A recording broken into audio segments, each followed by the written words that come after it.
Bom dia, boa tarde, boa noite, sejam bem-vindos a mais um episódio do nosso Tudo é Possível podcast, comigo, Karim Feres e Daniela Feres, aqui no Tudo é Possível Consciência, trazendo pessoas especiais, não, especialíssimas, que tem um degrauzinho a mais ali com o homem, e a gente vai receber hoje um cara super, hiper especial, né, Dani? Sim, que é um cara que já veio aqui, fez o programa ao vivo, foi sensacional, e aí muita gente pediu, que ele é demais mesmo, e ele tá voltando aqui para fazer esse especial aqui, final de ano, Natal, essas coisas aqui, que é o Wagner Borges. Karim, seja bem-vindo, Daniela, Wagner. legal estar aqui de novo com vocês.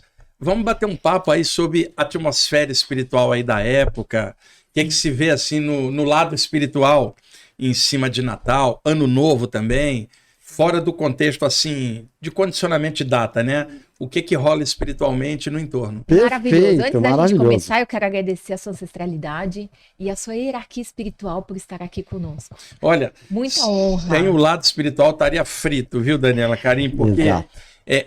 para fazer o trabalho que eu faço e que outros fazem, sozinho não dá. Nós somos espíritos encarnados. Então você tem um potencial seu latente. Você pode realizar muita coisa por você. Não é dependência do mundo espiritual. Só que, mexendo com a parte espiritual, você não está falando só desse plano.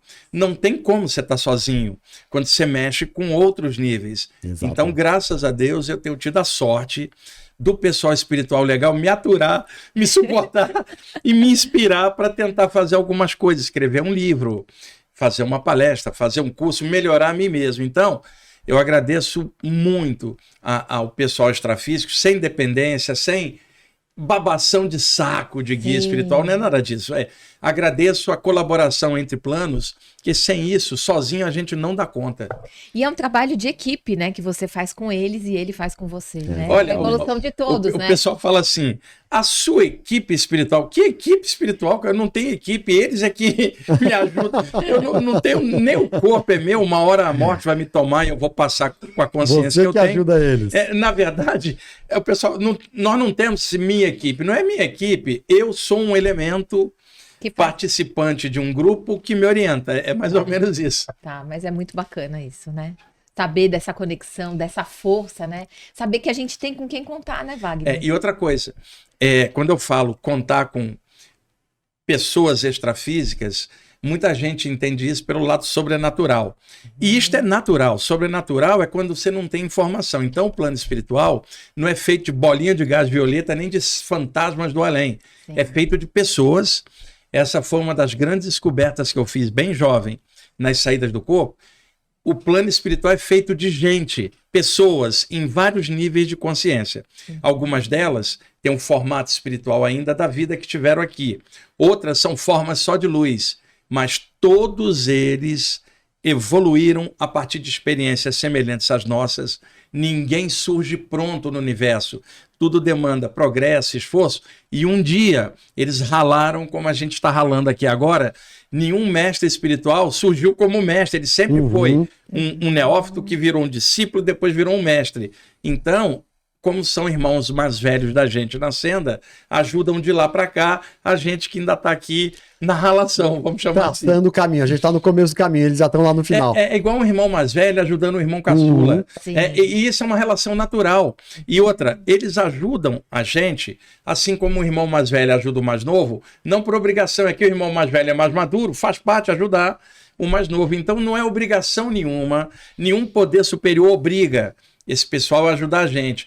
É o próprio nível de consciência que diz para eles que é necessário ajudar os irmãos mais novos, assim como um dia irmãos mais velhos ajudaram quando eles eram irmãos mais novos. Perfeitamente, perfeitamente. O Wagner, você traz o encantamento porque você é muito humilde, né? Você sabe muita coisa, mas você tem uma humildade dentro de você. E isso é muito bacana a gente ouvir as suas respostas com esse caráter de humildade. Karim, o lance, eu dei muita sorte, que à medida que eu fui tendo as experiências espirituais, eu ia crescendo como ser humano. Eu comecei com 15 anos. Então eu fui crescendo enquanto pessoa. Continuei gostando de cinema, teatro, futebol, rock, namorando, brincando com meus amigos. Isso tudo me ajudou a entender o lado espiritual e a me manter com o pé no chão. E eu continuo assim, porque eu não tenho nem como fazer outro jeito, porque o lado meu humano me deu cancha para o lado espiritual poder fluir, sem eu achar que virei mestre ou qualquer coisa do gênero, né? Então isso é legal, poder chegar, conversar dessas coisas de uma forma humana, natural, é mais compreensível para quem estiver assistindo a gente. Mas eu vou repetir o que eu falei antes. Você é tão humilde que você tem essa coisa, muito... Você tem as respostas, mas de uma forma simples. E aí eu vou perguntar já, a gente não consegue nem entrar no roteiro, porque ele já vai falando. Então, muita gente acha que as coisas do mundo, vamos dizer assim, cinema, teatro, o carro, a música, são incompatíveis com a vida espiritual. E eu tenho certeza, agora eu tenho certeza absoluta que não é, mas queria ouvir você. E outra coisa, ficou muito estereotipado dentro das religiões em geral, de que um mestre espiritual seria alguém que apareceria aqui com um turbante, sabe? Uma roupa cheia de símbolos, um cordãozão cheio de coisas misteriosas, mais parecendo um extraterrestre do que um ser humano. Sim. Cara, olha um cara igual Jesus que andava no meio da população. Jesus não é aquela coisa que falam lá em cima. Era um cara aqui junto, amigo. Se Jesus chegasse aqui, sentasse junto, não chegaria como um Deus, chegaria como um grande amigo, fala, vamos conversar algumas coisas legais? Sim. E a mesma coisa, se você olhar o Krishna na Índia, o Krishna era namorador, cara. Tocava flauta, super alegre. Então, grandes mestres, a Ramakrishna na Índia, sabe? Esses grandes mestres, eles eram de uma simplicidade, eles fluíam naturalmente. É que a gente criou o estereótipo de que um mestre seria alguém fora do mundo. E outra coisa, de que um mestre não teria defeito. Cara, perfeito é só Deus. Qualquer um abaixo do eterno está tendo experiência. Mesmo o mestre, o que ele precisa aprender? Como lidar com o discípulo, com paciência. Isso é uma prova também. Então, o mais legal é a gente lidar com isso num ponto de equilíbrio. Eu conheci muita gente ao longo da minha vida que se perdeu porque a parte espiritual abstraía tanto a pessoa do mundo que ela não conseguia ficar aqui, não conseguia conversar. E aí eu falava, você reencarnou para quê? Se era para se isolar do mundo, para que você desceu na matéria? Agora, quando você fala estar no mundo, não significa estar preso nas ilusões do mundo. Também. Você flui entre as coisas do mundo com uma consciência um pouco melhor, sem ao mesmo tempo ficar preso na ilusão. Eu, por exemplo, eu gosto muito do Yes, a banda de rock progressivo. Eu tenho uma torre de CDs com centenas de discos do Yes, os componentes individuais, os solos. Aí um amigo meu falou assim, Wagner, você gosta tanto do Yes, você não corre o risco de desencarnar e ficar preso energeticamente na aura da torre do Yes, apegado? Falei, não, porque a hora que eu desencarnar, eu vou procurar quem inspirou a música do Yes, que deve ser muito melhor do que eles. Eu não vou ficar aqui, eu vou buscar lá. Então eu posso gostar de música e não estar preso à mesma coisa, de um ídolo preso, um fã preso à ideia de um ídolo. Não, os caras do Yes vão ao banheiro. Eu sei disso. Agora, fazem uma música incrível. E a música deles, com certeza, tem inspiradores espirituais. Eu vou atrás dos inspiradores, o que não me impede de escutar um solo de guitarra cá embaixo. Sensacional. Então, falamos juntos, sensacional? Sim. Quer dizer, ou seja, não tem nada a ver. Gosta de teatro, gosta de cinema, né? Vida normal, mas tendo essa... Aliás, não tem nem como não ser normal, porque a gente é normal. O fato de ser humano torna você uma pessoa dentro de um planeta com 8 bilhões de outras pessoas também encarnados aqui na Terra, respirando ar, indo ao banheiro, tendo necessidades de alimentação, respiração. Agora, viver não é só comer, beber, dormir, respirar, copular e morrer. Viver é pensar, viver é sentir. Como é que dizia o Fernando Pessoa? Eu também adoro poesia. Viver não é preciso, navegar é preciso. Quer dizer, é necessário fluir. E o Fernando Pessoa, que eu sou fã, dentre tantos poetas que eu admiro, o Fernando Pessoa, naquela coisa da vibe portuguesa de navegantes, né?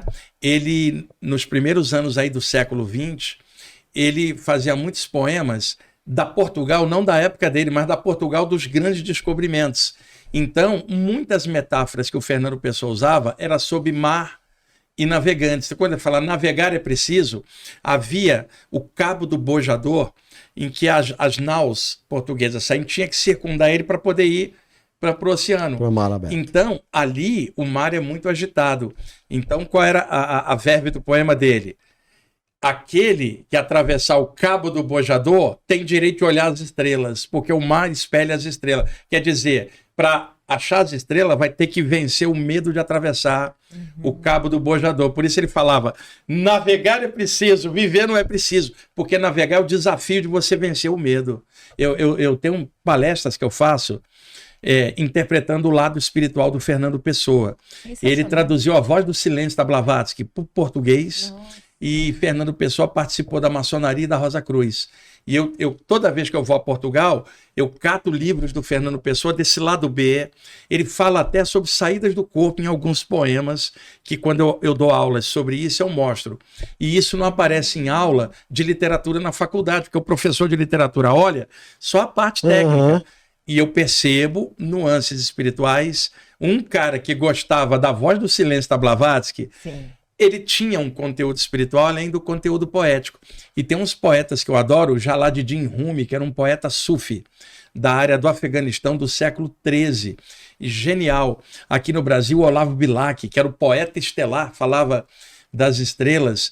Khalil Gibran, o autor do Profeta. Cara, como eu admiro este pessoal. Quando alguém fala assim, esse planeta é prova de expiações, mas andou aqui Fernando Pessoa, Jalaluddin Rumi, Jesus, Buda, Krishna, e andou para cá o Gengis Khan e o Hitler. Isso é um planeta de altos e baixos. Tem gente ruim? Tem, mas tem um monte de gente boa, e eu conheço um monte também. Demais, demais. Wagner, deixa eu aproveitar e fazer já a pergunta. Esse final de ano aqui, essa época de Natal, Réveillon, as pessoas começam a ficar, até tem as retrospectivas, né? Muita retrospectiva, as pessoas começam a ficar meio nostálgicas. Tal. Esses estados alteram os nossos estados sequenciais? Sim, vamos lá. A gente tem uma aura que é um campo energético, porque a própria matéria é energia condensada, isso segundo a física moderna. Então, mesmo essa caneca, sendo matéria, ela é energia condensada. Então, qualquer coisa tem um campo energético. O ser humano é diferente da caneca, porque além dele ter a forma física, que é a energia condensada, ele tem a parte psíquica, que é pensamento e emoção. E os pensamentos e emoções afetam o campo energético. Quando você junta uma atmosfera coletiva, não é somente a sua aura, é a aura do coletivo. E esta aura do coletivo está cheia das formas mentais do que as pessoas estão pensando naquele momento. Se eu estou num estado passivo mental, não tenho uma identidade forte, o coletivo entra em mim e eu começo a espelhar o coletivo inconscientemente dentro do automático. Então, época de Natal, por exemplo, tem dois lados. Por um lado, as pessoas lembram de Jesus, os ensinamentos de Jesus. Por outro lado, você tem um consumismo exacerbado em que a pessoa não está pensando em Jesus, está pensando no banquete ali na meia-noite ou pensando num presente. Ela não está pensando no ensinamento de um cara maravilhoso, como Jesus. Então, uma pessoa que esteja em São Paulo, onde nós estamos, e que não tem família, e que todo mundo viaja, ela entra em deprê. Porque ela, dentro desse inconsciente coletivo, fala, pois é, não tem ninguém, não tem... e ela entra em deprê. Em contrapartida, você vai ter grupos familiares onde tem pessoas trocando presente, em que ela se abre para uma vibração naqueles dias. Pode ser até que durante o ano ela fica numa vibe mais baixa, mas na época de Natal, um monte de gente começa a pensar algo melhor, grupos familiares. E isto muda o ambiente. Então, o plano espiritual sabe que na época de Natal, uma parte da população está mais aberta para receber uma influência espiritual mais sadia, sendo que isso no dia a dia normal não tem. Então, na noite de Natal e nos dias que antecedem, grupos espirituais trabalham descendo, vamos dizer, trazendo presentes espirituais, pacotes de luz, distribuídos nos pontos onde as pessoas estão abertas. Agora, esses pacotes também são distribuídos para o pessoal que está deprimido em casa. Alguém sozinho, um mentor espiritual vai lá e enche ele de luz. E aí a pessoa sente uma coisa boa e não sabe de onde está vindo. Então, é uma época que propicia, pela abertura que as pessoas permitem, não todas, é claro, descer uma inspiração maior. Isso é legal de poder falar. Legal demais. Isso. Porque também tem o lance das famílias se reencontrarem, a saudade dos que foram. Exato, né? tudo isso abre. Durante o ano ela não Sim. pensou naquilo, mas Mas nessa naquele época, momento os, tem men- uma nostalgia, né? os mentores espirituais aproveitam tudo que é possibilidade, Tá. mesmo que a gente não saiba, qualquer abertura que der, irmãos mais velhos vão dar uma força para os irmãos carentes cá embaixo, presos aí na teimosia ou na infância espiritual. Então, descem bênçãos secretas no Natal, tá? Assim como se a gente for no Oriente, onde não tem essa vibe de Natal, porque são outras culturas, cada uma tem suas festividades e épocas. Vão ter épocas na Índia, por exemplo, para pegar um exemplo, em que não é o Natal, mas é uma época em que os indianos se abrem e aí alguma coisa do Krishna desce. Então, é legal festividades que têm a ver com algo espiritual, não porque o plano espiritual precisa disso, mas porque as pessoas se abrem mais em épocas assim, das suas culturas, né? Por exemplo, pega os muçulmanos aí no Ramadã, eles também estão abertos ali para uma coisa, e aí desce uma vibração legal dentro do contexto árabe. E é assim no mundo inteiro. Então as pessoas podem aproveitar esse momento e realmente abrirem o seu coração para receber isso, né? O ideal seria a gente estar aberto todo dia o Todo ano dia, inteiro. o ano Mas inteiro. nada é perfeito, né? E não vamos Sim. ficar julgando nada. Vamos torcer para que esse Natal as pessoas se abram mais para um influxo espiritual que possa causar transformação para a vida dela. Sensacional. Wagner, e também aproveitando, eu sei que você fez muita viagem em 2025, queria que você falasse dessas viagens, como é que foi, e a perspectiva para 2026. Olha, eu fiz 4 viagens internacionais esse ano, fora as viagens que eu faço aqui para o Nordeste, para o Sul do país. Eu tive em abril em 2 cidades do Japão, Kanagawa e Guma. Tive no meio do ano na França e na Inglaterra. Agora, outubro recente, eu tive Portugal, Luxemburgo, Zurique e Dublin, na Irlanda. E agora, cheguei semana passada de Orlando, nos Estados Unidos. Então, essas viagens, a maioria delas são para brasileiros que moram no exterior, que frequentavam grupos espirituais aqui no Brasil. Tinha um que era espírita, o outro era um bandista, o outro era espiritualista. E eles se veem fora do Brasil tentando participar de algum grupo espiritual e não tem a fartura que tem de abertura dessa parte no Brasil. E aí eles ficam muito isolados. Alguns formam grupos pequenos, se reúnem aqui ou acolá. Quando eu vou, esses grupos se reúnem e aí junta centenas de pessoas. Que legal. E de cidades diferentes no lugar onde eu estou. E essa aglutinação de brasileiros forma outros grupos, pessoas se conhecem, reforça os grupos que estão lá. E eu sei do meu papel de fazer isso. Eu não precisaria sair do Brasil, já tenho muito público aqui, mas eu vou, porque é uma tarefa espiritual de você aglutinar, estar em outras terras e levar também essa vibração. E aí agora, para 2026, janeiro eu vou para Angola, na África. Aí vou para 4 cidades no Japão em abril, Kanagawa, Guma, Nagoya e Gifu. Em setembro eu vou estar de novo na Europa e outubro nos Estados Unidos. Mais 4 viagens para o ano que vem. Caramba, que legal, hein? E lá você trabalha os temas que você trabalha aqui. Aqui, porque não tem muita gente fazendo isso no mundo, né? Pelo menos a temática que eu trabalho, as experiências fora do corpo, tem autores bons, tem pessoas, por exemplo, na internet tem o Saulo Calderon, que é excelente, o Dalton Rock, um monte de gente boa, mas assim presencial não tem tanto.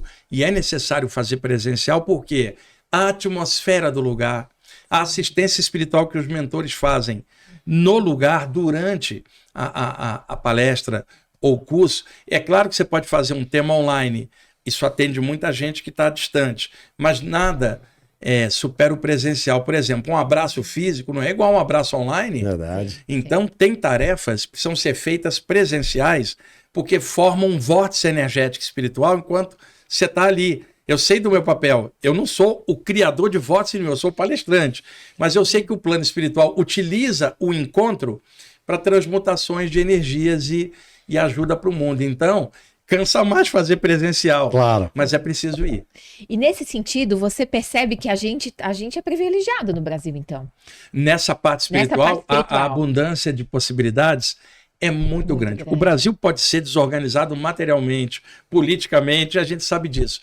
Porém, espiritualmente, as possibilidades de abertura que nós temos, porque um país muito miscigenado, culturalmente, aqui tem de tudo. Você pode ter uma sinagoga, você pode ter uma mesquita muçulmana, uma igreja cristã, você pode ter um centro espírita, um grupo de umbanda. A Constituição garante liberdade de expressão.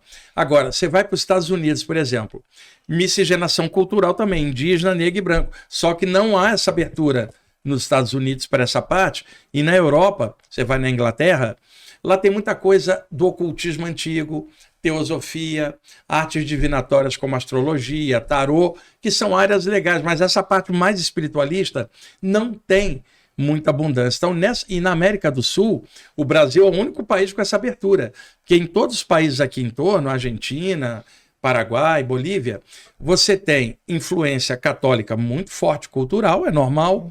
E se você pegar ali os Andes, por exemplo, você vai ter uma cultura xamânica ancestral, mas a parte mais espiritualista, essa mais aberta, o Brasil nessa parte, por exemplo, nem a Índia hoje, e a Índia está hoje com 1 bilhão e 500 milhões de pessoas, né? É o país mais populoso do planeta atualmente, passou a China. A Índia hoje não é a Índia da época dos Vedas e dos Upanishads. Você não acha que você vai andar na rua em Bombaim, Calcutá ou Nova Delhi e conversar de chakras na rua. O indiano médio nem está querendo saber disso, é o de hoje. Quando você fala da Índia, aquela atmosfera, a China de hoje, não é a China do taoísmo do Lao Tse, o Tao Te Ching, 600 a.C. Então, no Brasil, você tem tudo isso e numa vibração um pouco mais aberta, a brasileira. Então, uma informação que eu tenho, durante alguns anos eu via muitos espíritos tibetanos, oriundos da tradição tibetana, que é budista em sua maioria. E eu perguntava para eles, por que eu estou vendo vocês aqui no Brasil? Vocês não têm o que fazer lá na aura do Tibete? Tem tanto problema lá com o que é aqui. De lá. E eles me falaram, muitos tibetanos desencarnados estão reencarnando como brasileiros. E eu falei, mas eles vão ser budistas aqui? Não, porque a cultura brasileira ela é multifacetada. Alguns vão estar na Umbanda, outros na área espírita, outros na área espiritualista, mas ainda contendo aquele valor trazido da anterior, agora somado, e eles não vão lembrar quem eram, e cada um vai estar fazendo um serviço em nome do Buda, com nova roupagem, mas passando luz. Olha que informação. Então alguém fala assim, eu vou para o Tibete. Não vai não, porque o tibetano estão vindo. E aqui a linha tibetana do budismo é a que mais cresce no mundo. Aqui no Brasil tivemos a imigração grande japonesa, então você tem templos budistas, linha japonesa, muitos templos budistas, linha chinesa. Agora, a linha tibetana é de décadas para cá, que vem mais crescendo e estão formando novos templos. Então até isso fez link para que isto tivesse acontecendo de lá para cá. E eu brinco, não vá para a Índia procurar yogi bons. Yogi bons estão tudo reencarnados no Brasil. É o seu João aqui, Dona Maria ali, um na área espírita, outro na área da Umbanda. E eu falei assim, por que o Brasil? Ele falou, porque a cultura de vocês tem paralelos com a nossa. Vocês gostam de bandeirinha colorida, dança e canção. E os tibetanos são alegres, bandeirinha, mantra e tal. E eu não estou falando aqui de parte política, porque aí tem sempre alguém que vai olhar por outro viés. Não é isso, não. Estou falando uma cultura, como a cultura chinesa. Não é só a política de hoje, ela é milenar. Então a gente tem que olhar além do espectro político, né? O que tem de atmosfera espiritual ainda ressoando naquela cultura. Sim. Por isso que o universalismo está ampliando tanto, né? Porque o universalismo é isso, né? Qualquer pessoa com inteligência, ela percebe que se ela ficar lacrada numa área, diminui a possibilidade de conhecimento dela. Exato. Então, a própria inteligência diz que a mente aberta, ela amplia. Tem um ditado que fala assim, a mente é igual paraquedas. Se não tiver aberta, ela cai. Então, universalismo não é doutrina. Aliás, é o oposto. Você pode participar de qualquer doutrina, mas mantendo a mente aberta.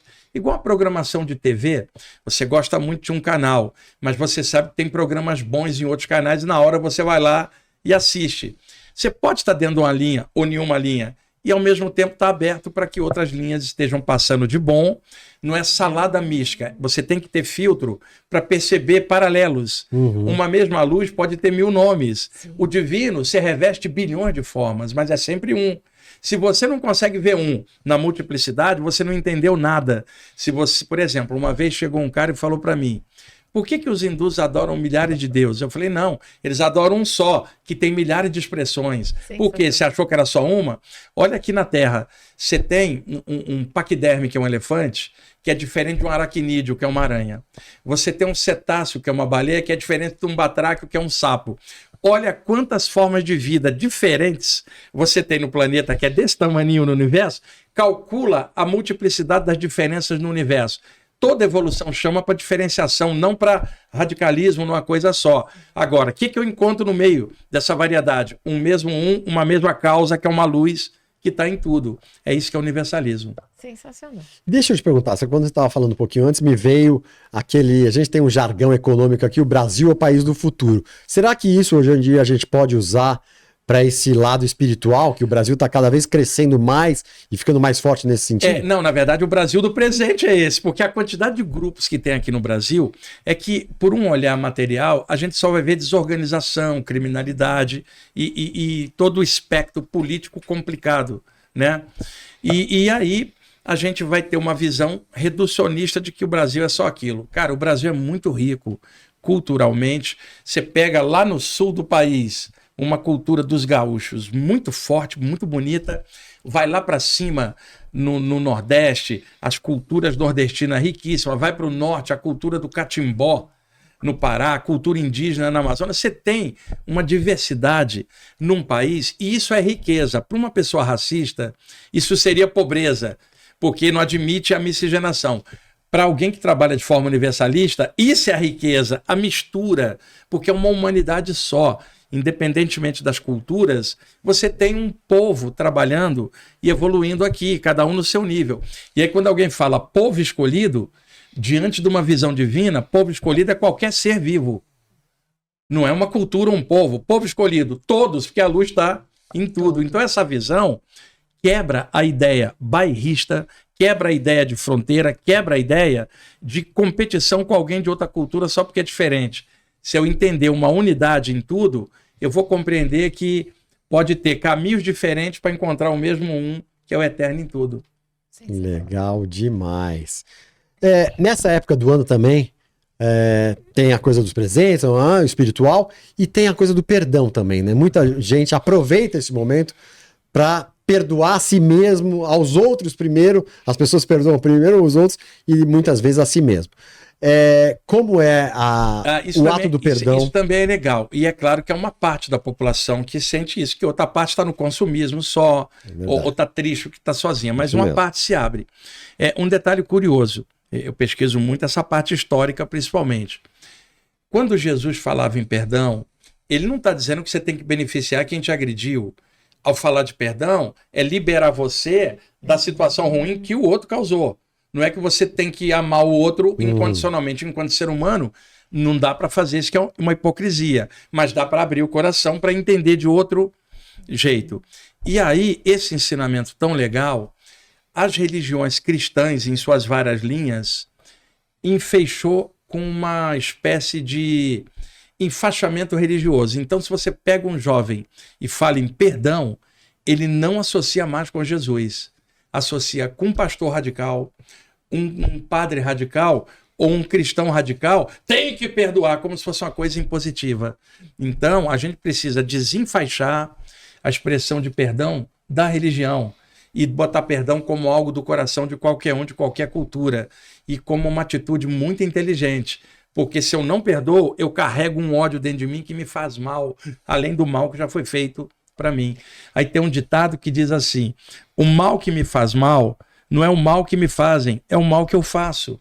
Então, se alguém acalenta uma coisa pesada que o outro fez a ela, o motivo é justo. Agora, a reação sua, ao permitir essa coisa continuar, continua te prejudicando. Então, quando você perdoa, você libera pelo menos de você.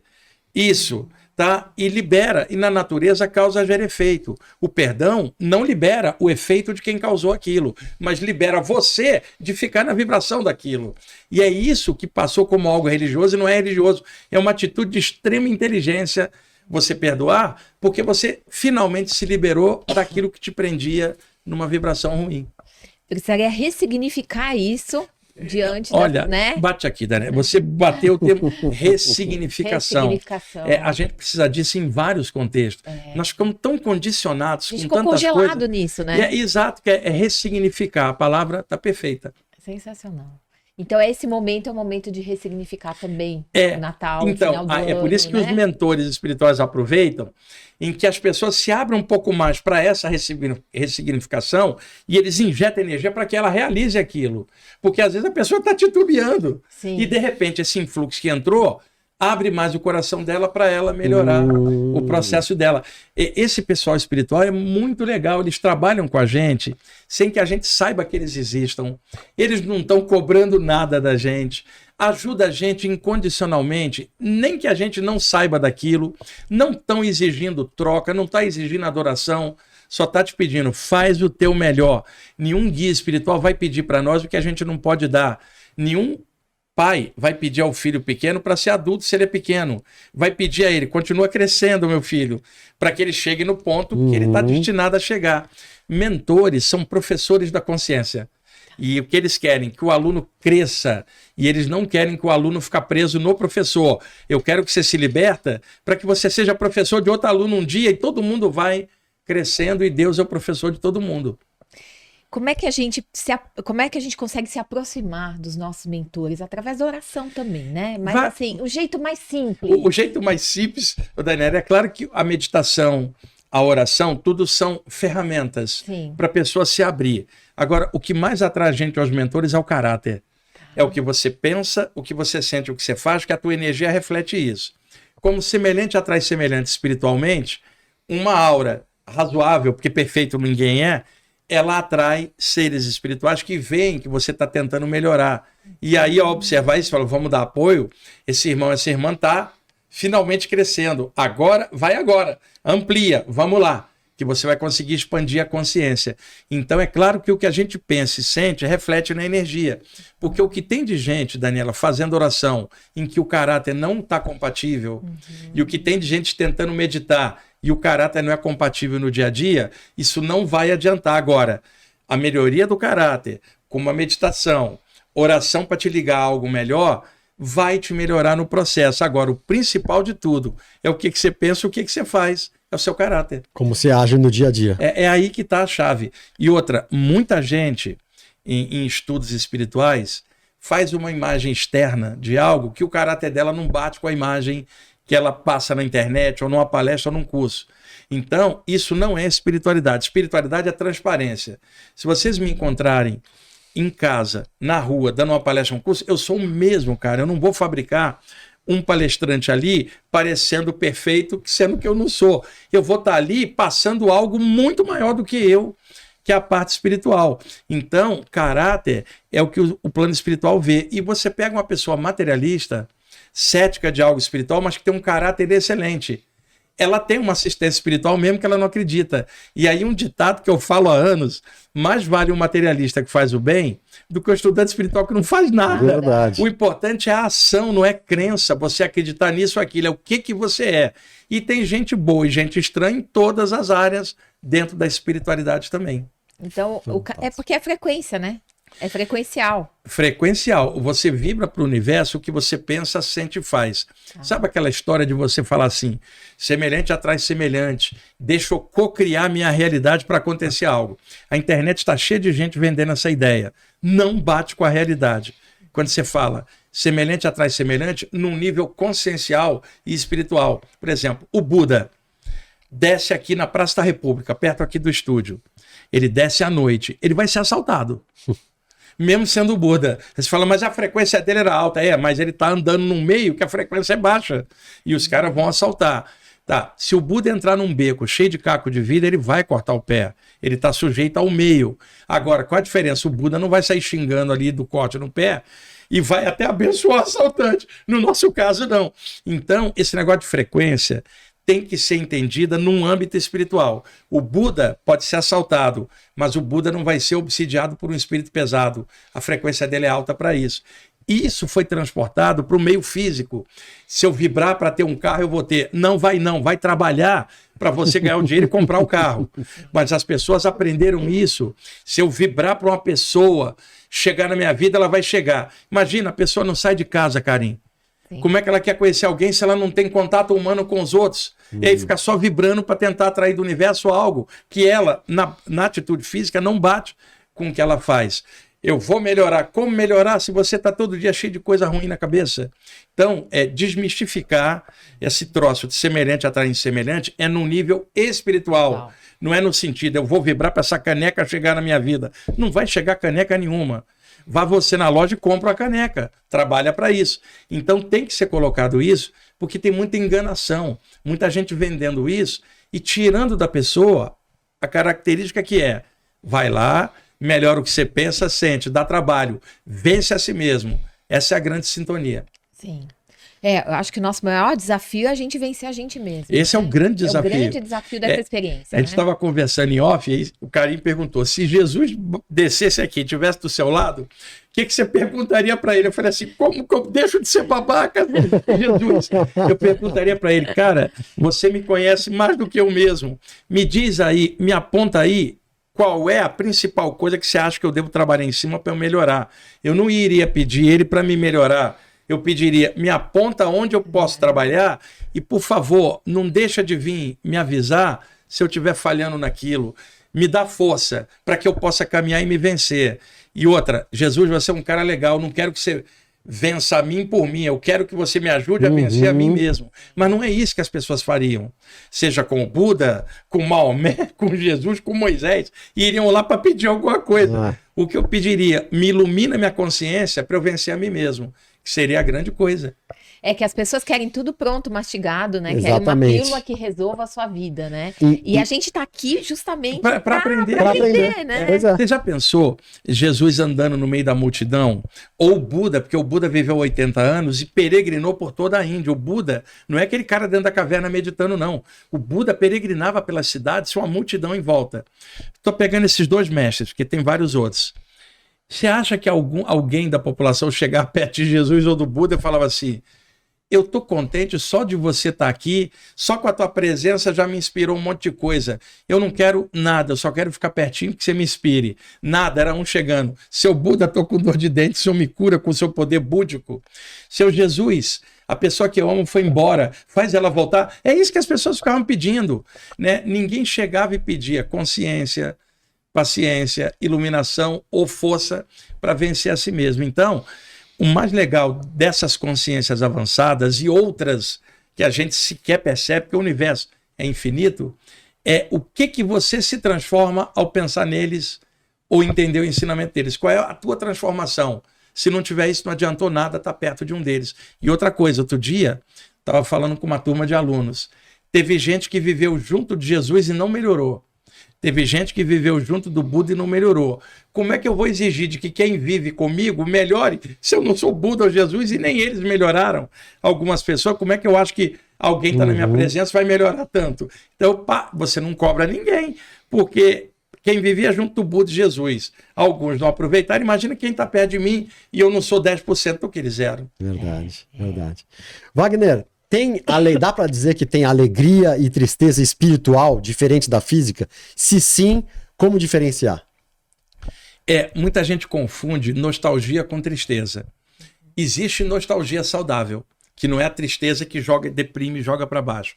Por exemplo, provavelmente quem está assistindo a gente já teve algum dia a seguinte sensação. Por exemplo, olhando o espaço sideral numa noite, fora da cidade que tem muita claridade, numa noite, numa área rural, olhando o espaço sideral, aquela imensidão estelar. Lindíssima. Não tem como alguém não olhar e não ficar admirado. E a pergunta é: quem criou isso? Não sei, eu só sei que não foi eu. Isso aí é o principal. Tenho certeza. E essa imensidão material, que é a condensação de algo energético e espiritual, se o material é infinito, imagina o espiritual, origem deste material. Então, muitas vezes, olhando para o espaço sideral, alguém sente uma saudade e não sabe do quê. Uma nostalgia. O que é isso? Saudade do plano espiritual, de onde ela veio para cá. Saudade de algum outro lugar no universo. Saudade de entes queridos que estão no plano espiritual. E às vezes a pessoa acorda no meio da noite, no escurinho do quarto, sente a mesma saudade. O que eu estou fazendo aqui? De onde eu vim? E essa saudade é uma espécie de nostalgia do espírito encarnado, que lhe dá força para ele fazer melhor a sua tarefa para um dia voltar para casa. Não é querer voltar para casa agora. Estou aqui, vou cumprir minha tarefa. A forma de voltar para casa vou cumprir o que eu vim fazer até o final, para um dia eu sair e ter mérito para voltar para onde eu quero ir. Porém, se uma pessoa não souber discernir isso, essa nostalgia pode virar tristeza. E aí isso jogar ela para baixo e ela não querer viver mais. Então aí está o perigo. Então se eu sinto nostalgia e eu estudo a parte espiritual, eu vou usar a nostalgia para crescer e trabalhar melhor. Estou com saudade de algum lugar, tem alguém me esperando, tem um outro lugar que eu sei que talvez seja diferente daqui, sem tanta violência, sem tanto... mas para chegar lá eu preciso cumprir o que eu vim fazer aqui. Então isso te dá força para trabalhar. Mas se eu não tiver essa base, eu desisto de viver. E aí é que está o grande perigo. Deu muito trabalho desse agente para a matéria. Por quê? Se onerou o corpo de uma mulher 9 meses, deformou o corpo de uma mulher, condensou de lá para cá, crescendo, dando despesa para o pai, para a mãe, para estudo, alimentação. É muito custoso o trabalho de reencarnar. Então viemos de muito longe para cá. Então precisamos valorizar a passagem. Não é fácil, mas a gente vai ter que dar um jeito de melhorar aqui embaixo. Sim, esse Muito é o legal. desafio. Saber que a gente está aqui a trabalho, a gente está num projeto e que a gente tem que cumprir esse projeto aqui, né? Eu vi muita gente falar assim, eu não vim a trabalho, eu vim de férias. O caramba, qualquer um que está encarnado não está de férias. Olha bem as limitações e necessidades da própria matéria, que já mostra que isso aqui não é um paraíso. Agora, isso aqui também não é um inferno, isso é a terra. Você tem altos e baixos. A parte espiritual, seja ela que linha a pessoa a gostar, ela traz clarões, clarinadas espirituais para ajudar a entender essa passagem difícil aqui. Eu comecei tão cedo que eu não consigo conceber como alguém atravessa uma encarnação sem um conteúdo espiritual, porque isso é uma loucura. Você está num plano onde todo mundo uma hora desencarna e você não estuda isso, e você vai ter que passar por isso, quem você ama também. E eu não estou dizendo que você tem que gostar disso, mas você tem que entender. Então, atravessar uma vida sem uma claridade, que não seja só as coisas daqui, é muito complicado. O vazio interior, ele aparece inevitavelmente. Sim, né? E até a compreensão, né? Eu acho que fica muito limitado do que a gente está fazendo aqui, né? Jesus, o que ele falava? Nem só de pão vive o homem, né? Porque nem só de matéria, você também precisa da força do espírito que você é. Sem luz para atravessar aqui, é só escuridão dentro da gente. Sensacional. E você acha que as crianças que estão nascendo agora, as novas crianças, estão vindo já diferente, já preparando? Olha, eu acredito que sim, mas eu não entro naquela coisa que criaram lá de criança índigo, e agora a criança índigo já está virando série B, agora é cristal. O pessoal vai mudando. Olha, eu conheci pessoas lá no início da década de 2000, quando surgiu tudo isso, crianças índigo, e pessoas que achavam que seus filhos eram índigo. Essas crianças estão hoje com 20 e pouco, 30 anos, algumas dando vários problemas. E aí, não era índigo, era uma criança problemática, que o pai e a mãe diziam, ele é diferente porque ele é índigo. Não, ele é diferente porque é uma linha sem alto se você não educou, não deu disciplina. Porque achou que era índigo porque e achou deixava. que era índigo. Então, isso não quer dizer que não hajam espíritos que descem à Terra para ajudar e que são crianças, mas eles são tão fantásticos que eles se adaptam ao meio, não vai parecer diferente. Diferente vai ser o que ele vai fazer como adulto. Que a missão, deixa eu dar um exemplo, eu sempre uso esse exemplo. Pega um grande mestre budista tibetano, desencarnou. Os discípulos acham que ele está no plano da Terra pura, o plano dos Budas. Esse mestre chegou do lado de lá, ficou um tempo e falou: eu não posso ficar num paraíso, numa terra pura, com a humanidade gemendo de dor. Eu vou descer para ajudar de novo. E aí, ele desce no interior de Pernambuco. Nasce numa família católica que adora o Padim Cisso. E ele cresce dentro dessa cultura sem lembrar que ele era um mestre tibetano. Lá no Tibete, o pessoal está achando que ele está lá no mais alto. E o mestre dele está trabalhando. Não está num paraíso ocioso que o discípulo imagina. Ele ali cresce. Aí alguém fala, mas como que ele não lembra se ele é o mestre? Se ele lembrar, estraga o disfarce. Sim. Então, eles mesmos permitem um amortecimento para descer. E ele, com o tempo, vai ser um líder espiritual no Nordeste, com a vibração do Padim Cisso ajudando a comunidade inteira. Ele está numa tarefa, ele não pode lembrar quem ele era. Se você for lá no Tibete e falar que ele está ali, não vão acreditar. Quer dizer, a reencarnação é sempre para o outro, nunca para o teu mestre. O cara está ali, está trabalhando. Como criança, ele seria uma criança especial, mas ninguém sabia. O que ele faz? Ele abafa um pouco o que ele é em função do trabalho. O trabalho dele é grande, ele não. Então, aonde que você vai ver alguém que é especial? Na realização de um trabalho. Mas muita criança nasce com talento, não aguenta viver e não faz trabalho nenhum. Uma coisa é você ver uma criança, outra coisa é ver ele adulto e ver se realizou. Porque se perde às vezes. O mundo não é fácil. Então, o que é uma pessoa especial? Não é a pessoa que nasce com pedigree, é aquela que faz algo bom durante a vida. Naquele meio que ela tá. Naquele meio onde ela tá, seja do jeito que for, funcionou. Com os instrumentos que ela recebeu com os instrumentos que ela recebeu, e isso que eu falei pode ser o contrário. O cara que é um grande cristão aqui, uma pessoa cheia de amor, pode reencarnar no Tibete e fazer um trabalho lá, mas ele não vai lembrar que é cristão. O importante é o trabalho que ele vai fazer, e para ele tanto faz se é Cristo ou Buda, o importante é o bem que você faz. Tá vindo uma pergunta aqui, eu vou, não sei porquê, mas vou fazer, porque tá sendo intuída. Para você falar dos sumérios. Os sumérios, eles estão muito envolvidos em mitos. É uma das civilizações mais antigas que a gente tem. Se fala muito de contatos extraterrestres com a parte dos sumérios. Eu particularmente acredito que sim, só que hoje tem tanta coisa fake na internet envolvida em mitos que você já não sabe como filtrar. Tem pesquisadores excelentes que pesquisam essa parte e extrai, que é o Zacarias. Aqui tem a Vanted no Brasil. Tem vários pesquisadores muito legais. Agora, como extrair dessa cultura o que se fala, o que é real hoje, fica um pouco difícil, ainda mais na internet. Agora, o que eu acho? Independentemente de culturas antigas e contatos com possíveis civilizações estelares, que eu acho que teve no Antigo Egito, eu acho que até entre os povos indígenas, e isso gerou cultos a divindades que, na verdade, eram presença extraterrestre. Se eu olhar o passado, isso pode ter acontecido em várias culturas, incluindo os sumérios. Agora, qual é o efeito hoje? Como que eu posso lidar com isso, sabendo dessa informação ou não? Resume numa coisa só. O que eu estou fazendo de bom hoje? Onde eu estou crescendo? Como é que eu estou indo? Porque senão não vai adiantar. E outra coisa, vai, Daniela, Karim, que um desses ETs, por exemplo, lá nos Sumérios Antigos ou do Egito, se ligou tanto às pessoas daquela época que resolveu ficar encarnando na Terra para ajudar. E é um de nós. Só para pensar.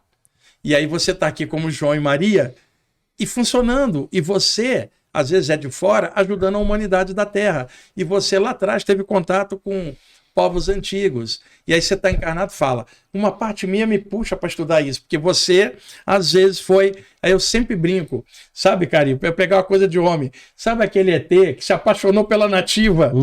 E aí cruzou com ele, karmicamente teve que reencarnar aqui depois. Então, esse negócio de ET e humano é tudo relativo, já que todo mundo é um princípio espiritual vindo de Deus, onde se encarnar aqui ou acolá, é sempre importante. O que você está fazendo no presente?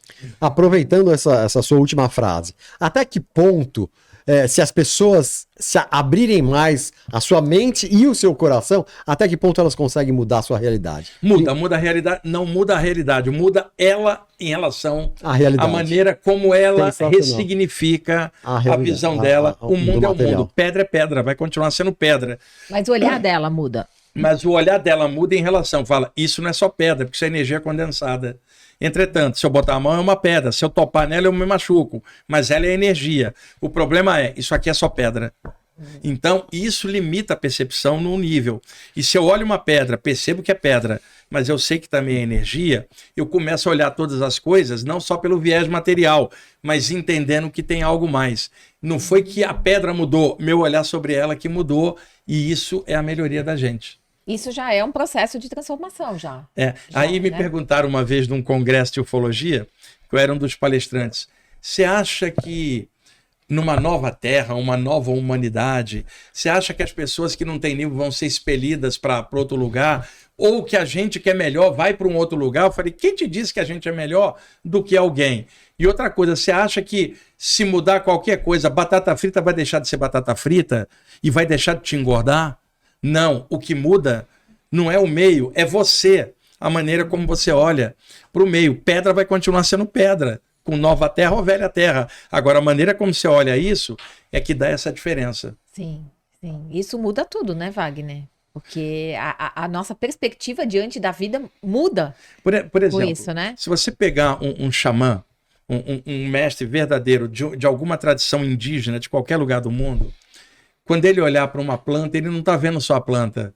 Ele sabe que é um espírito guardião na planta, ele sabe que tem uma energia, sabe como utilizar elementos da natureza para ancorar vibrações e energias.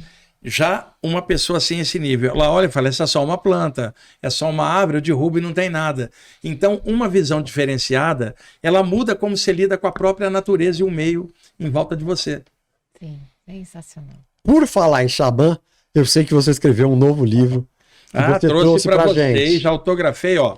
Na Luz dos Xamãs, já está em todas as livrarias, editora Alfabeto. Lindíssimo, Eu hein? fiz em coautoria com Samuel Souza de Paulo, que é um xamã brasileiro aqui. O livro, 382 páginas, além da capa do Leonardo Dolfini, que é um artista que trabalha comigo há anos. Linda, né? Posso né? mostrar ali? Então, ficou muito bonito. Olha que lindo. Qualquer livraria grande tem, pode comprar pelo site da editora Alfabeto. O livro fiquei muito contente de ter feito. E outra, eu vejo seres espirituais ligados às tradições xamânicas há anos, porque estou no Brasil, encarnado aqui.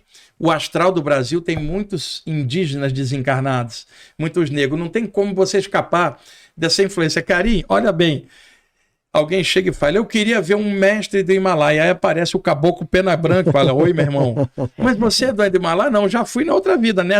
Nossa última eu fui indígena, fiz algo legal, agora opero aqui no astral do Brasil. Mas por que você não está no Himalaia? Lá já tem muita gente. Eu quero ficar agora aqui, numa outra roupagem. O importante é a luz em tudo. Então, alguns textos aí são coisas eu contando o que esses mestres xamãs do lado de lá passaram para mim do lado de cá. Como foi a escrita desse livro? Como foi a que veio para você escrever e depois como foi a parceria com o Samuel? É o seguinte... Porque eu vi aqui que é Na Luz dos Xamãs, Toques Espirituais da Sabedoria Xamânica. Exato, porque a gente queria fazer um livro em duas frentes. O Samuel viajou muito pelos Estados Unidos, se formou, então ele é um cara que manja muito da sabedoria xamânica internacional. Legal demais. Ele colocou aqui o contexto xamânico, animais de poder, tudo aquilo que se fala. Qual foi a minha parte? O lado espiritual do que eu via dos xamãs extrafísicos.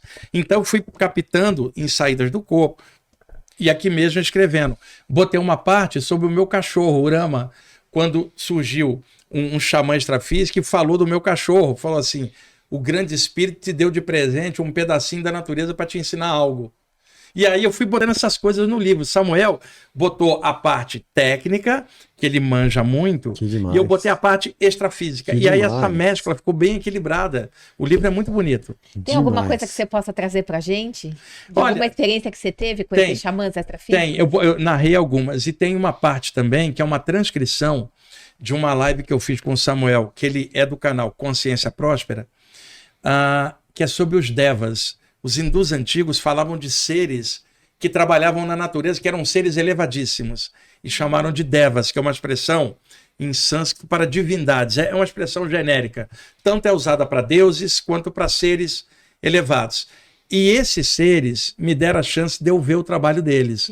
Tem um capítulo inteiro em que eu falo das experiências com esses devas, esses seres elevadíssimos da natureza.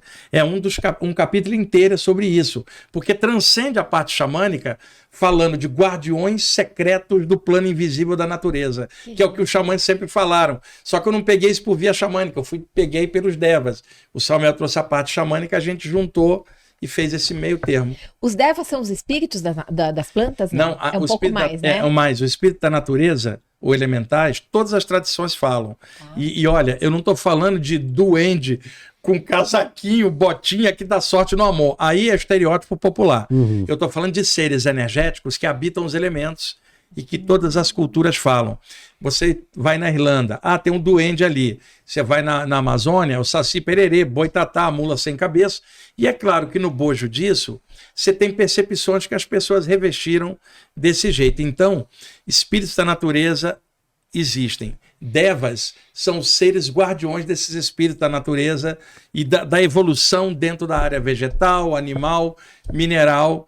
E a parte humana já tem espíritos que passaram por aqui guiando. Mas esses devas seriam senhores da natureza, espiritualmente. Como é que eu falaria num contexto do Oriente Médio para cá, judaico-cristão? O que são anjos? Só para fazer um paralelo. São seres abaixo de Deus, mas acima dos homens. E aí, como eles pairam acima dos homens, criou-se a ideia de que eles teriam um par de asa. Que isso é simbólico, você não vai pegar isso ao pé da letra, porque um ser espiritual não sofre a ação da gravidade. Quem precisa de asa? Pombo, gavião e águia para vencer a gravidade. Você está falando de seres que não estão aqui. Então, esses seres estariam abaixo do divino e acima dos homens. Os hindus chamaram devas, os ocultistas e teosofistas também. Então, são seres que sequer têm forma, mas que tomam forma da natureza, ou às vezes tomam a forma humanoide para a gente ver. Às vezes eu vejo uma coluna de luz, dentro da coluna 2 olhos enormes, e tomam a forma humanoide. Então, esses seres são elevadíssimos, não são espíritos desencarnados que passaram pela Terra, são seres de um outro nível de evolução que ajudam os seres em evolução no universo inteiro. E tem uma expressão que eu gosto, jardineiros do universo. Que lindo. Aquilo criado por Deus agora é cuidado por assessores, Que lindo. co-criadores que ajudam nos diversos estágios da natureza. Tem um capítulo inteiro sobre isso aqui no livro. É talvez o melhor capítulo do livro, na minha visão. Então, me veio uma pergunta aqui. As flores, né, também tem uma força dentro disso, né? Maior do que a gente pode imaginar. Maior, porque, por exemplo, tudo tem uma aura, um campo energético. Uma flor em botão, ela tem um campo energético. Quando essa flor desabrocha, esse campo se expande. Flor, planta, recebe energia da terra, da chuva, do sol, o sereno. Então tem todo um lance da energia. Povos antigos usavam elementos da natureza. Então, por exemplo, a tradição indígena clássica usar elementos da natureza para fazer banhos ou chás. Isso é antigo. A Umbanda tem isso porque uma parte da Umbanda é indígena. A Umbanda é uma amálgama da tradição afro, indígena e branca. Então tem esse lancezinho dos indígenas, dos africanos, de usar elementos da natureza. Existem banho de flores que povos antigos faziam, né? Porque a água, tendo condutibilidade energética, colocou ali a erva ou as flores, todo o campo energético dela permeia a água. Quando você vira a água, isso limpa o teu campo. Agora, não limpa pensamento ou emoção, mas limpa cargas pesadas no campo do corpo, tirando o cansaço, deixando a pessoa mais leve, o que não significa que ela não vai ter que trabalhar pensamento e emoção. Ficou muito no popular de que o banho de erva limpa a tua alma. Não limpa a alma, limpa o campo do corpo. Agora, você aberto para aquilo, se motiva para limpar a tua alma, melhorando o pensamento e emoção. Então, esses povos nativos já tinham essas histórias com planta, com flor, e falando que haviam seres espirituais em torno e seres maiores cuidando disso tudo. É muito legal. É muito legal. O povo encantado faz parte disso, então. Isso é muito falado no norte do país, os encantados. Dentro das tradições do norte do país. Parte desses encantados são esses seres revestidos da cultura ambiente, mas não somente isso, porque naquelas culturas tem presença de espíritos, como a gente entende, divindades e outras coisas no bolo. É o povo arbóreo também que eles falam, né? É o povo arbóreo, é o povo aquático, você vai ter, mas não no sentido físico, no sentido energético. Seres que habitam o campo energético das árvores são diferentes de seres que habitam as águas profundas do oceano no campo energético. Retoma uma pergunta, Dani. Faz a pergunta de novo. Então, o povo arbóreo também faz parte disso. Tá. É que tem seres que habitam o campo energético das árvores e eles são diferentes dos seres que habitam o campo energético das profundezas do oceano, seres que habitam o magma embaixo da terra ou na boca de um vulcão em erupção. Então, são esses seres que foram chamados de elementais, espíritos da natureza, e devas são seres maiores, reitores desse funcionamento a nível energético. Sim, sensacional. E eles são tipo guardiões da Terra. Guardiões dos seres em evolução, incluindo a humanidade. Porque se a gente olha outros reinos da natureza, tipo animal, vegetal e mineral, nós na condição humana, eles olham a gente também como um dos reinos da natureza. E do mesmo jeito que alguém pode cuidar da natureza, eles podem cuidar da natureza humana invisivelmente. Então é mais ou menos essa a tarefa desses devas, e as coisas que eu captei são muito legais falando disso, porque não é um tema tão comum. Para quem quiser pesquisar, tem um livro muito bom chamado O Reino dos Deuses. O Reino dos Deuses. Publicado pela editora Pensamento no Brasil. O autor era um britânico, acho que ele era escocês, não inglês. Geoffrey Hodgson. Tá? Esse livro é espetacular, tem imagens das mesmas coisas que eu vejo. O conteúdo está dentro da parte teosófica. O conteúdo que a gente botou aqui está dentro da parte mais universalista, dentro de um livro de xamanismo. Agora, os orixás estariam aonde aí? Essa mescla é difícil de fazer, porque os orixás têm todo um campo cultural afro muito forte. Eu acredito que não somente na África, em todas as culturas, seres espirituais foram vistos de vários níveis e foram revestidos e nomeados de acordo com aquela cultura. Então, num nível maior, dá para você correlacionar, mas dentro daquela cultura vai se admitir só daquele jeito.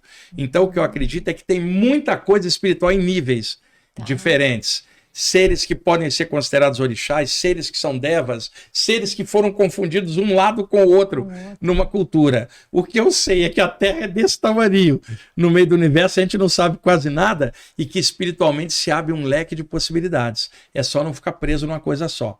Sensacional, eu tô já tô amando esse livro sem Então, eu ler. tô com o livro aberto aqui, eu tô vendo que a parte 3 é bastante devas, elementais. É um capítulo inteiro na parte 3, é sobre isso, espírito, a natureza e deva. Quando você pegar o livro, Daniela, vai direto nesse capítulo, Nossa, você vai ficar direto, apaixonada. vou ficar. É muito legal. Porque eu acho que tem a ver com a minha, com a minha história, né, do meu ser. Outra coisa, no xamanismo se fala muito de animais de poder, Sim. que seriam guardiões e protetores. Isso é uma visão xamânica. Se eu tirar isso para uma visão universalista, o que eu posso entender? Do mesmo jeito que um policial ou um militar pode treinar um cão com tarefas de proteção, por exemplo, ou de achar droga no aeroporto, quer dizer, um animal treinado, nós temos relatos históricos de que xamãs antigos na América do Norte domavam pumas, aqueles felinos das montanhas. Temos relatos históricos na África Antiga de mestres da tradição afro dominando panteras. Então já havia no xamanismo a ideia de que um xamã pode treinar um animal para a função de proteção, né? Espiritualmente isso passou para o lado de lá. Então um xamã extrafísico pode treinar animais para proteger você, Daniela, num trabalho. Isso eu estou ampliando para fora do contexto xamânico. Então você teria um animal. Esse animal pode ter várias possibilidades. Tem um mestre espiritual que treinou o animal e fala, vai lá e fica protegendo ela. Se um xamã vê, fala, esse é teu animal de poder. Só que ele vai interpretar de acordo com a cultura indígena dele. Eu estou colocando algo maior. Sim. Segundo, o corpo espiritual dotado de alta plasticidade. Um espírito pode tomar a forma do animal de poder naquela cultura para você. É outra possibilidade, vai vendo. Né? Terceiro, e aí entra radicalismo, na área xamânica também tem. Você está num ritual xamânico, e aí você vê um animal. Aí o xamã fala, esse é teu animal de poder, você viu um cachorro. Só que o carim saiu do corpo, viu um cachorro desencarnado, que tinha desencarnado no bairro ontem, era do vizinho. Isso não é um animal de poder, isso é um cachorro desencarnado. Só que aí o carim vai falar para alguém, viu um cachorro, o cara fala, teu animal de poder. Isso é fanatismo. Entendi. Aí é outra história. Então você tem o animal de poder, o animal desencarnado da natureza, o espírito desencarnado que toma a forma daquele arquétipo. Você tem uma série de possibilidades e no contexto xamânico se fala pelo menos de 4 a 5 animais que mudam de acordo com a tua vida. Agora, o que eu descobri numa visão de conjunto? Os animais de poder, eles refletem a topografia onde aquele grupo indígena vive. Se você tiver um grupo desses que mora perto do mar, muitos animais de poder vão ser marítimos. Se você tem um grupo que mora no centro de um país e que nunca esteve perto do mar, os animais de poder vão ser da topografia da planície e da montanha. Então, por exemplo, você vai na Austrália, um aborígene australiano, um xamã daquela cultura, vai falar do animal de poder canguru, ornitorrinco, só que esses animais só tem na Oceania. Aqui você vai falar na cultura nossa americana, em geral, de outro tipo de animal, mas que tem o mesmo valor daquele. Então, a topografia muda os animais, mas o valor permanece. Exemplo, qual é a ave que voa mais alto para o americano do norte? A águia. Então, o xamã fala, seu animal de poder é a águia, Daniela, sua mente viaja lá para cima. Só que você vem na América do Sul, vai no Peru, qual é o animal deles que voa mais alto? O condor. Então, naquela cultura xamã, fala, seu animal é o condor. Aí você vem aqui no Brasil, Tupi-Guarani, vou te falar, é o colibri, o beija-flor. Porque o beija-flor é considerado aquele que é o animal do grande espírito. O beija-flor bate asas tão rápido que parece que ele não sai do lugar. Qual é a metáfora? O grande espírito vibra em tudo e é sempre ele mesmo. Nossa. Então você tem no contexto nosso Tupi-Guarani o colibri como sendo o primeiro animal criado, a primeira ave criada. E aí eu também falo nisso, nessa coisa da topografia. Agora, alguém preso na área xamânica vai ficar limitado dentro só daquela topografia e da cultura local. Por isso que precisa estudar, né? E ter o conhecimento. Senão, o teu animal é o cachorro. Você acaba... Exatamente. Outra coisa, a expressão xamã que a gente usa, ela ficou popularizada pelos ingleses com a palavra xamã e xamanismo. Para nós aqui, Tupi-Guarani, é o pajé, mas que é a mesma coisa. Então, onde surgiu essa expressão? No Tung siberiano, Karim. Os navios ingleses, navegando por cima da tundra ártica, acharam uma tribo de esquimós, século XVII. Porque até então você conhecia os povos das Américas, né? Normal, mas aquela área lá é muito inacessível. E por que do século XVII? Porque até o século XV você não tinha circunnavegação, não tinha caravela, não tinha bússola. Então essa descoberta dos povos nativos esquimós do Polo Norte. Quando esses ingleses entraram naquele grupo, perceberam que sempre havia um homem ou uma mulher que era a pessoa que fazia os rituais da tribo. Aquela que fazia a integração com o grande espírito. Como se chama essa pessoa que é especial na tribo? Samã, tradução, Samã esquimó, Tung siberiano, aquele que não perdeu a integração, aquele que continua ligado com o mundo espiritual. E aí os ingleses, quando voltaram para a Inglaterra, o Samã do Tung siberiano virou xamã. E aí os ingleses, na parte da antropologia e da sociologia, passaram a falar que qualquer população indígena que tivesse um elemento que fazia ligação com o mundo invisível mágico, seria chamado de xamã, e o conjunto das práticas nativas xamanismo. Isso pegou internacionalmente, até chegar aqui para nós. Que genial, sensacional. Gente. É legal você ter base histórica, ter fundamento, para não ficar dando viajada na maionese astral. Né? E eu estava vendo que o capítulo 3 você trata dos devas, e no capítulo 1 você tem vários... Manitu. Manitu é uma expressão que vem da América do Norte, dos índios algonquinos. Manitu, o grande espírito. Então, também Manitu, você tem, por exemplo, no xamanismo americano, arro, né? Uma saudação. Como é que alguém na área axé? Quer dizer, as mesmas coisas com rótulos diferentes. Né? E a gente tem aqui, entre os Tupi-Guarani, toda uma tradição nativa da América do Sul, que é diferente da tradição nativa da América Central, que é diferente da tradição da América do Norte, nas terras quentes ou terras frias. Mas por trás de tudo, são valores xamânicos dos povos nativos relativos ao grande espírito e a maneira de se conectar. Nossa, sensacional. Bom, estamos caminhando para o final, né, Dani?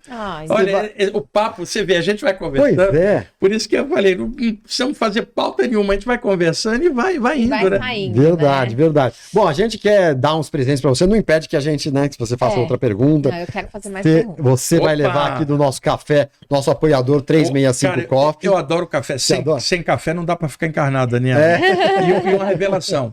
Sabe por que o preto velho desce na sessão de Umbanda? Não tem café lá em cima, Karim. Aí ele vem tomar cá embaixo. Por isso que toma. Aí eu brinquei outro dia com a turma dizendo, como o café tá caro no Brasil, muitos grupos de Umbanda não estão botando café, o preto velho também não vem. Aí fica botando chá, vem espírito em inglês ou chinês para tomar chá. Então o preto velho vem para cá para tomar o café. A brincadeira que eu faço bem humorada, a gente não pode perder o bom humor. É isso mesmo. Adoro o café. Falar em café, o café é uma árvore de poder, né?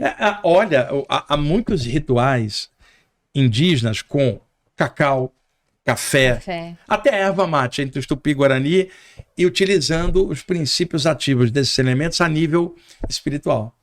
E eu queria fazer uma pergunta, falando de xamanismo. Se você pudesse dar um conselho para as pessoas com relação à ayahuasca, né? As pessoas têm buscado muito a ayahuasca. Qual o direcionamento que você poderia, como professor? Observar vários detalhes. Primeiro, um grupo sério. Tá. Porque tem muita gente fanática nesses meios. Uma coisa é um xamã no contexto indígena fazendo aquilo por iniciação. Outra coisa é um grupo popular onde uma criança está tomando aquilo. Ou a pessoa que está na reunião tem que tomar e é obrigada. Quer dizer, eu estou separando. Outra, o contexto xamânico original não tinha coisa de branco. Hoje, muitas foram formadas religiões, vamos falar bem claro, neo-vegetais. Todo mundo vestido de branco Pô, o xamã não se vestia de branco e não cantava o nome da Ave Maria. Veja, então existe sincretismo religioso, grupos já estereotipados como religiões, tendo como base o chá. É diferente de um xamã num contexto indígena nativo, em que ele buscava aquilo por uma integração espiritual. Tá? Isso é diferente de alguém. Deixa eu tomar o chá para ver o que acontece, com curiosidade. Então, grupos sérios, eu conheço pessoas que trabalham seriamente com a ayahuasca. Por exemplo, um grupo vai para um sítio e esse grupo trabalha ali como os xamãs trabalhariam. São grupos seríssimos, onde pode abrir visões e coisa. Outra coisa, grupos muito populares e abertos, onde as pessoas vão numa vibe de modernismo ou curiosidade, e aí pode existir até ataques espirituais nesses meios. Então, é só separar. Aquele trabalho é feito como um xamã faria, ou ele é feito como um grupo neo-religioso agora, nosso estereotipado, está fazendo por uma religião nova. É só isso que eu filtro e não tem nada contra nada, mas trabalha dentro da base original, sem fanatismo. E outra, eu conheci gente, tive alunos que tomaram ayahuasca e ficaram extremamente radicais. Você tem que tomar? Não, vai tomar você, eu já tenho saída do corpo, vou tomar ayahuasca para quê? Ah, para abrir teu caminho, meu caminho já está aberto, porque meu coração está aberto, vai você abrir o teu.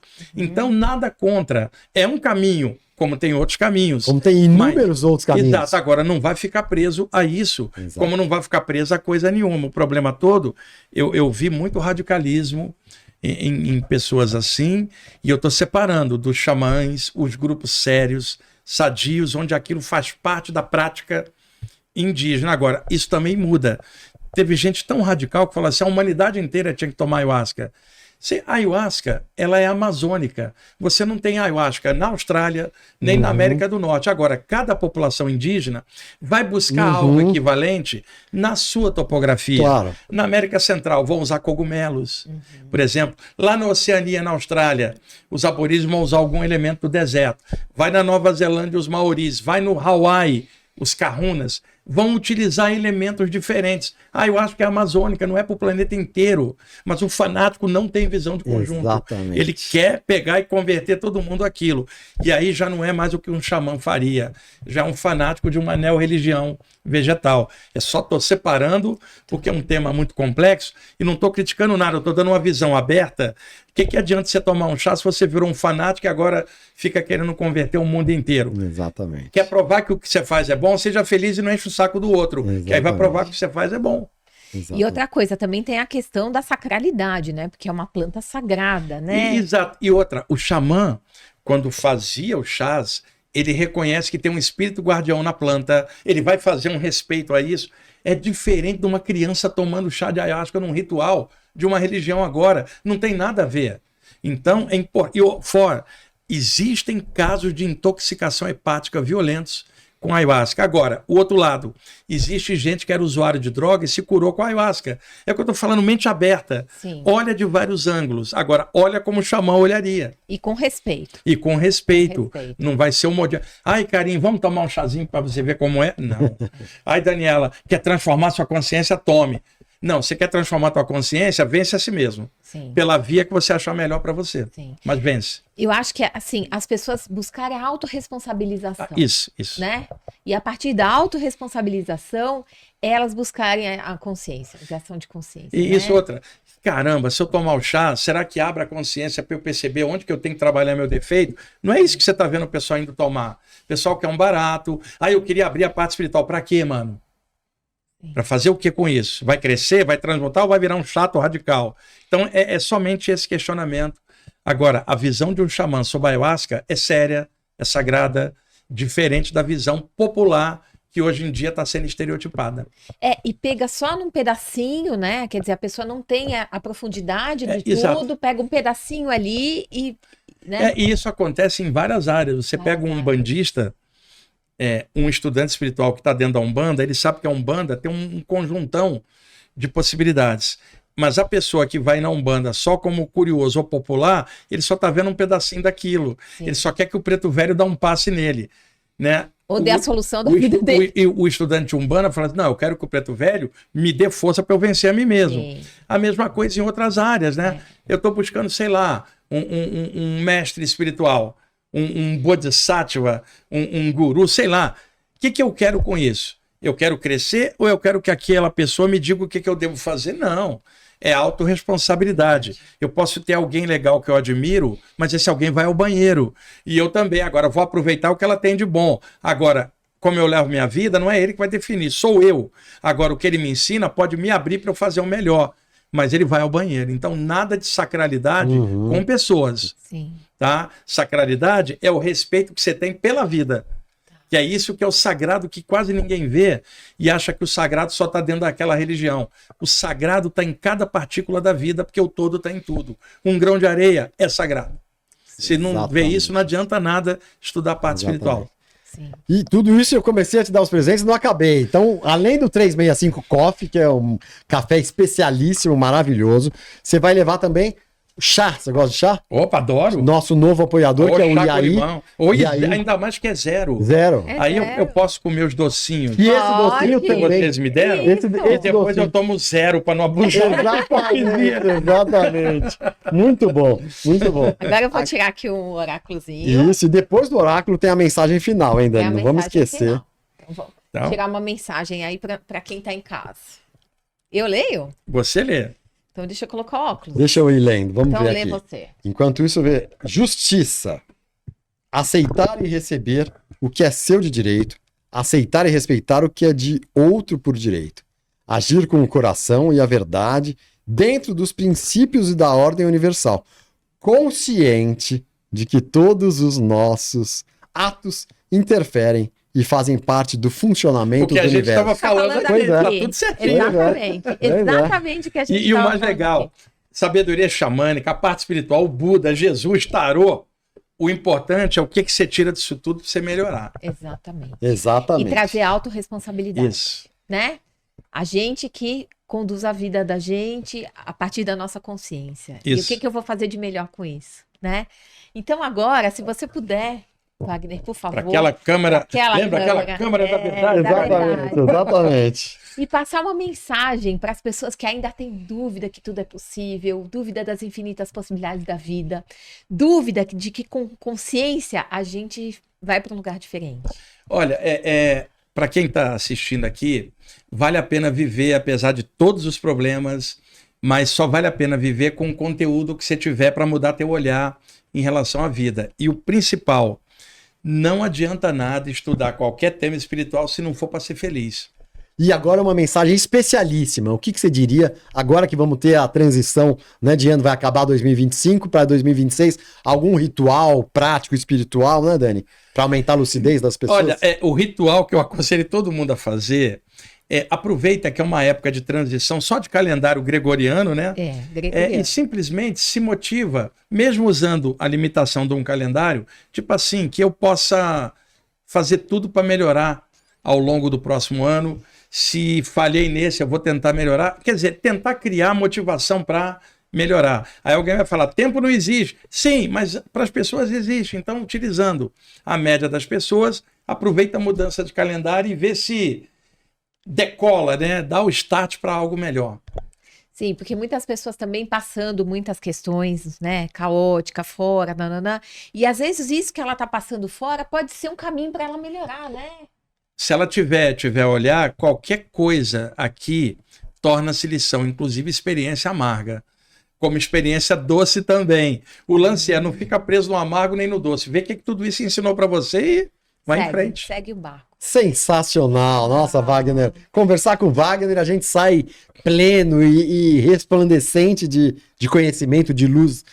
Obrigado demais. É uma delícia conversar com você. Muito obrigado. E fora que a gente ficaria horas aqui falando com você, porque tudo que você traz de uma forma muito simples.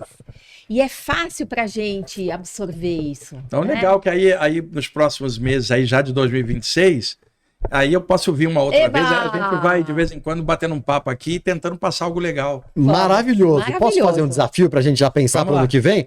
Vamos fazer um trazendo cinema, teatro, artes, música. A gente pode fazer isso com a parte espiritual no meio. Fantástico. Principalmente música, que é a minha praia. Principalmente cinema, que é o que eu adoro. Então, vou dar um bate-papo muito curioso, fazer isso. muito legal. Legal demais. Então estamos aqui, eu, Karim Feres e Daniela Feres, no comando do Tudo é Possível Podcast.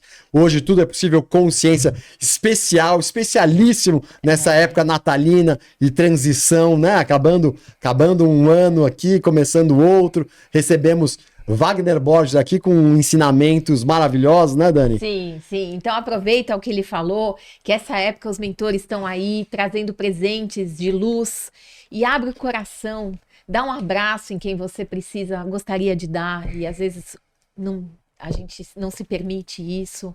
Dá um telefonema para alguém que você gostaria. Se permita fazer algo diferente, porque tudo parte do coração da gente. A gente muda dentro e fora se transforma, mas a gente tem que fazer esse movimento.